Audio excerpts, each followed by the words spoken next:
Биздин бүгүнкү ушул иштеп аткан шайлоодогу кубулуш бизди дайым талашка түртөт да. Улукбек Зулпукарович дагы айласыздан чыгарып аткан маселе да. Бул ал киши өзү аралашкан, партиянын списоги кандай түзүлүп атканын, добуш алгандар артта калып калгандарын билген киши катары баарыбыз билебиз да ошону. Арыз жазгандар бири-бирине ант ичкендерди да көрүп атабыз. Бири-бири менен торп болгондор дагы бул бүт айласыздан болуп аткан иш. Булдун себеби бирөө эле. Биз мыйзам чыгарып атабыз. Элге добуш берүү укугун кайтарып бериш керек. Партиялар сунуштаган список бул оптом сатуу деген эле. Списокты съезден бекитет. Списокко бүгүнкү күндө добуш берилип атат. Эгерде кандидатка персонально өзүнө добуш берсе, түз шайланса, ушул маселелердин бардыгы чечилмек. Эл түз шайлайт. Жөнөкөй тил менен айтканда списокты эмес, списоктун ичинде түрдүүсү болуп атат. Татыктуусу, татыктуу эмеси, анан общий шайлап алып, анан кийин азыр биз мындай өтө жаман абалдабыз.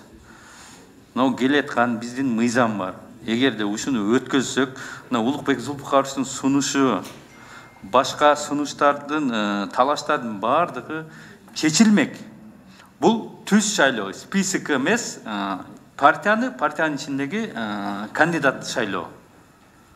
Бул түшүнүк азыр көпчүлүгү элдин каалоосу ушул адаматнатыйга кайтып келебиз деген элдеги түшүнүктөр дагы ушул талаштар дагы чечилмек да.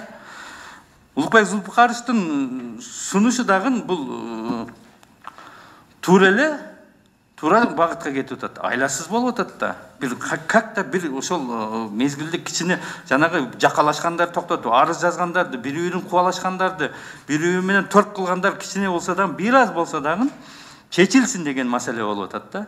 Бирок бул дагы жетишсиз да. Бул дагы жетишсиз. Шаардыкы.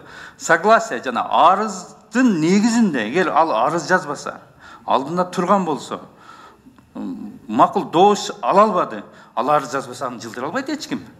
Бул жерде дагы жесткий список болуп калган. Будан биз азыр созуп ушулда жашадык, мына 3 даже. 4-чү, 5-чи, 6-чы. Бирок итогто азыр бүгүнкү күндө бул дагы элдин купулуна толгон жок. Буну биз моюнга алышыбыз керек.